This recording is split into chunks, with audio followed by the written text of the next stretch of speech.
Joining us now live is the president of the National Rifle Association, the president, David Keene. And David, our neighbor. Great to have you. You are our neighbor. I can see your office out of my window every day. That's right. It's a real pleasure to be here. So fabulous to have you with us. And so much going on right now with the Democrats in the Senate now trying to push through this new gun control proposal. Yesterday, Dianne Feinstein, senator from California, got into it a little bit with Ted Cruz.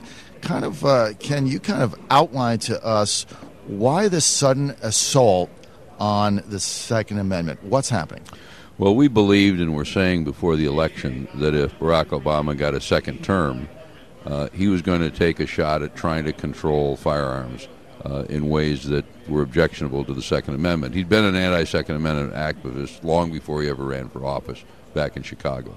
The Newtown tragedy gave him an opportunity because he thought he could pivot from that, change the narrative, and with the help he was getting now particularly from Michael Bloomberg of New York, who said he'll spend $1 billion if necessary to try and change America's gun laws, he thought he had a real chance. And so you've had this series of proposals, not just in the Senate, but in places like Maryland.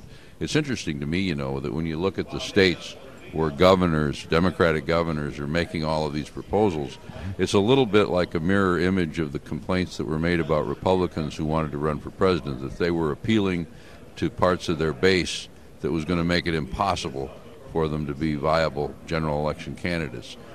Governor O'Malley thinks he ought to be president, not that everybody else doesn't think they ought to be. Right. But what he's doing and what's happening in New York are governors with National Democratic Party ambitions trying to come up with schemes that play to the most extreme part of their party's base.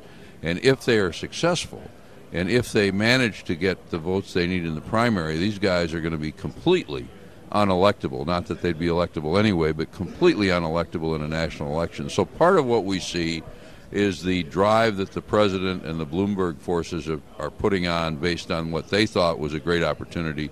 And the other part of it is a bunch of very ambitious left-wing Democratic politicians trying to play to that part of the base of their party. David, there almost seems like there's two angles with this beyond the one that you just mentioned. One being obviously the Democrats assaulting the Second Amendment, your freedoms, trying to take advantage of this Newtown tragedy. But the other argument is that I can't understand why it's now brought up all the time is we already had an assault ban. We already went through this, and it had no results. So it sunsetted, and nobody would reinstate it because there were no empirical evidence that said it made any difference at all. So why are we having the same debate over something that's already been tried and failed? We're having the very same debate because this debate has little to do with gun crime, which we know how to deal with, and that's by prosecuting people who misuse firearms, by prosecuting criminals who use firearms when they commit crimes. We're not having a debate about how to prevent the kind of thing that happened in Newtown. The public knows what the problems are. The problems are that we don't have a mental health care system that works because we dismantled it in the 1960s, and we aren't providing security to our students in the schools. So what you really have is a cultural battle with folks who find the Second Amendment abhorrent, who think, as they do internationally, that if we all just disarmed and sat around and sang kumbaya to each other, we'd live in a much nicer society. Well, that comes up against reality.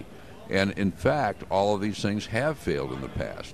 Today, yesterday, as you pointed out, in the United States Senate, the Feinstein so-called assault weapons ban is proceeding.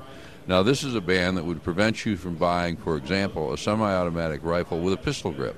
You could buy the same rifle, which is available without a pistol grip. Right. Now, the question is if you are an innocent confronted by a criminal with that rifle, do you really care whether it had a pistol grip? Absolutely These are not. not the kinds of things that make a difference. They are essentially feel-good measures that are put forth by people who want to say, I did something.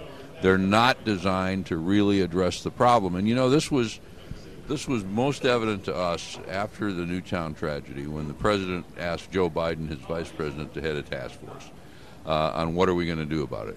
Well, we sent our federal representative to one of these meetings. They closed the door, and the vice president started out by saying, look, the president and I have very strong feelings about firearms, and nothing's going to deter us on what we're going to do there. So let's talk about something else. That meeting, that task force, these efforts are not designed to protect children. They're not designed to protect society. They're not designed to prevent gun crime. What they are designed to do is restrict or abolish the private ownership of firearms. David, in the time we have, which is only about a minute and a half, has the National Rifle Association gotten an answer from the Department of Homeland Security about why they have stockpiled millions and millions of rounds of ammunition when they're not responsible for armaments in the U.S.? Obviously, it's the armed forces. Have you gotten an explanation from them? They've not given explanations on any of these things other than to say it's a 5-year order. And that they, one of the problems that we have, not just at Homeland Security, certainly, but in recent years, every department of the government, or virtually every department of government, has formed SWAT teams and all of these kinds of things. So the Department of Education has a SWAT team. And yet they say, don't arm teachers or That's exactly right. But which I think is a great dichotomy. Years ago, when the FBI first put theirs together, the deputy director resigned on the grounds that once you create one of these, at every meeting you have, the guy who's in charge is going to say, we ought to use the SWAT team. He has to, because to justify his existence. So if you put together small armies of armed people in every agency there's going to be somebody who says, why don't we just go shoot the fella?